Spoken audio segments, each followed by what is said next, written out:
Isang mapagpalang araw po ng Sabado sa inyong lahat. Sabado sa loob ng ika-31 linggo sa kanaliwang panahon. At dahil ngayon po ay November 11, pinagdiriwang po ang pagunita kay San Martin ng Tours, isang obispo. At sa inyo pong lahat na sumusubaybay, mga supporters and viewers of our daily gospel reflection, pagbati po sa inyong lahat.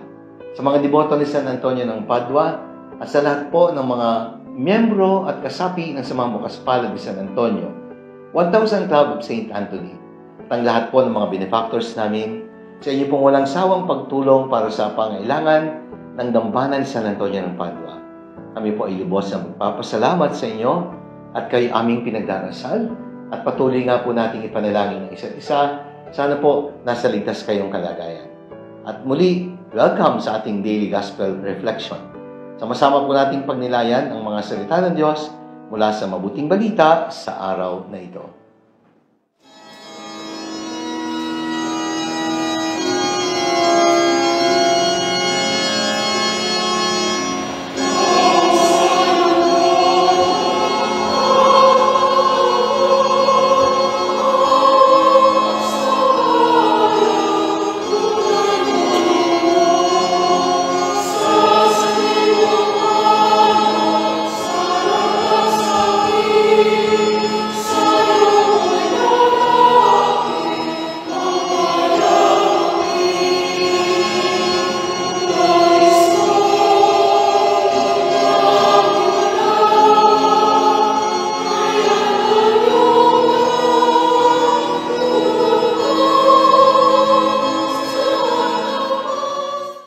Mga kapatid, sa araw na ito, ating pong pagninilayan ang mabuting balita ayon kay San Lucas.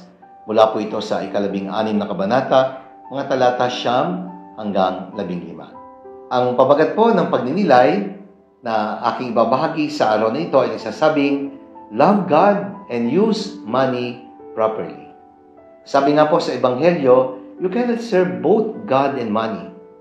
Ito po ang malinaw na sinasabi ni Jesus sa ating Ebanghelyo. One cannot be a servant of God and a slave to material goods at the same time. Ang Diyos ang dapat sinasamba, minamahal at pinaglilingkuran. At ang mga material na bagay na kaloob ng Diyos ay hindi dapat nating ginagawang mga Diyos. Sa halip, gagamitin natin sila upang higit nating mahalin at mapapurihan ang Diyos.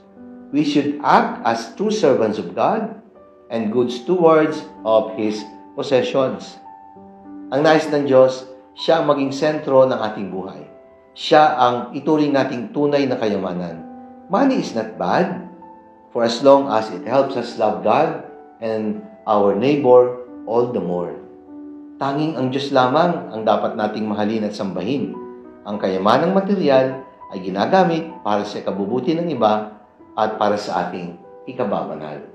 Tandaan po natin, una, God owns everything.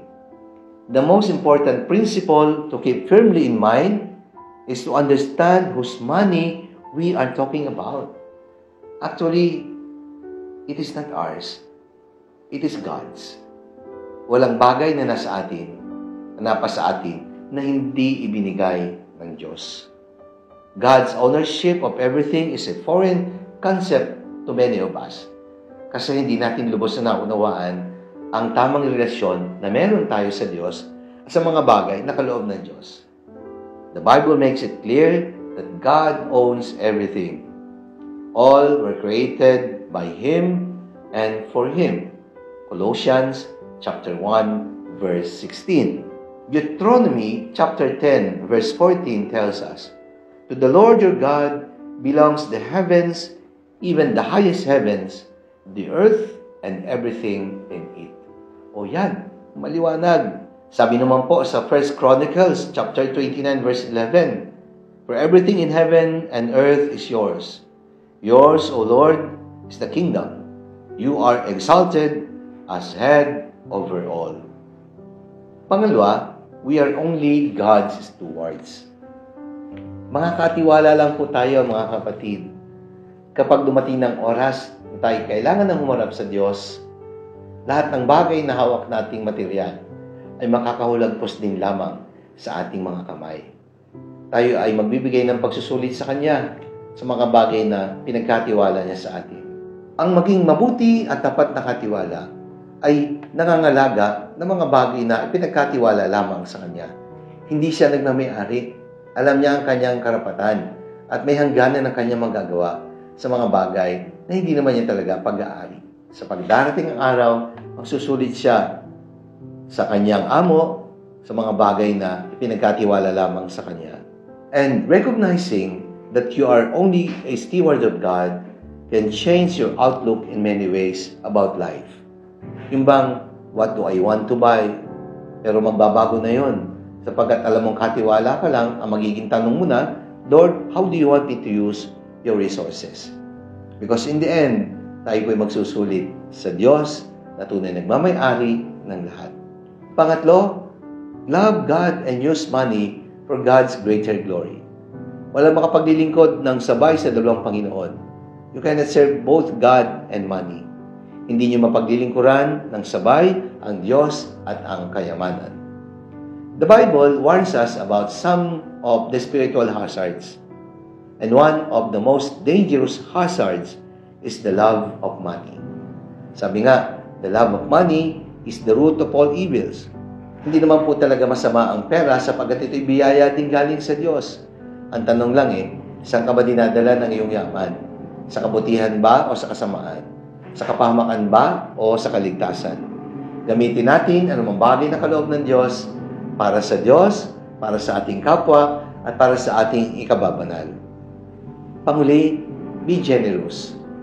That means, be a blessing to others. Bear in mind that the happiest persons in the world are not the ones who receive much from this world. The happiest persons are the ones who give much from what they have to those who are in need of blessings. Maging blessings po tayo ng Diyos para sa iba so that God can bless us all the more. We make a living by what we get. We make a life by what we give. After all, it is in giving that we find the true meaning of living. It is in giving that we are given. It is in giving that we are blessed. And so, the more we give, the more we are blessed. After all, sabi ko nga, ang mga bagay na magdadala sa ating sa langit ay hindi yung mga bagay na ating iniipon at itinatago para sa ating sarili.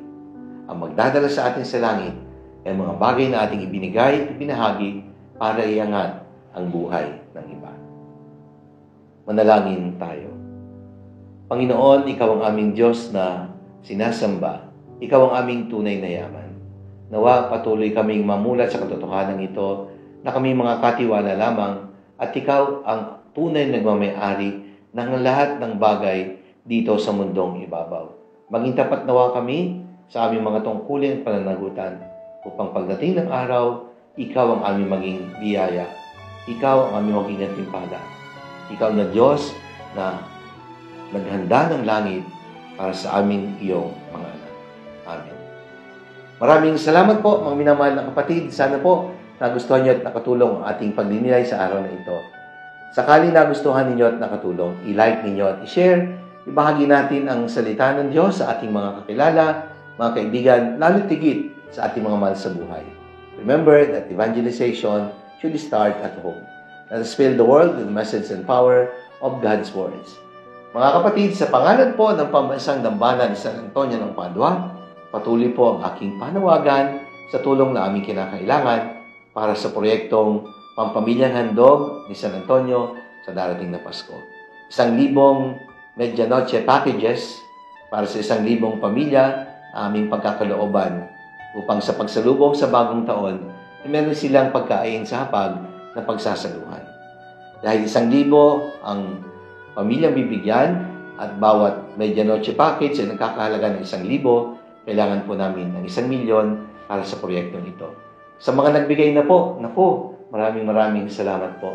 Hindi lang isa, higit pa. Mayroong nagbigay ng 10, may 5, may nagbigay ng 20. Ako, ang Diyos na po ang bahalang gumanti sa inyong kabutihan. Mga members po ng 1,000 Club of St. Anthony, ako po ay nananawagan sa inyo. I-reactivate po ninyo ang inyong membership sakaling kayo po inactive para po sa proyekto nito. Ang Diyos na pong bahalang gumanti sa inyong kagandahang loob. Magpalain kayo ng kapangyarihan Diyos Ama, ng Anak, ng Espiritu Santo. Amen.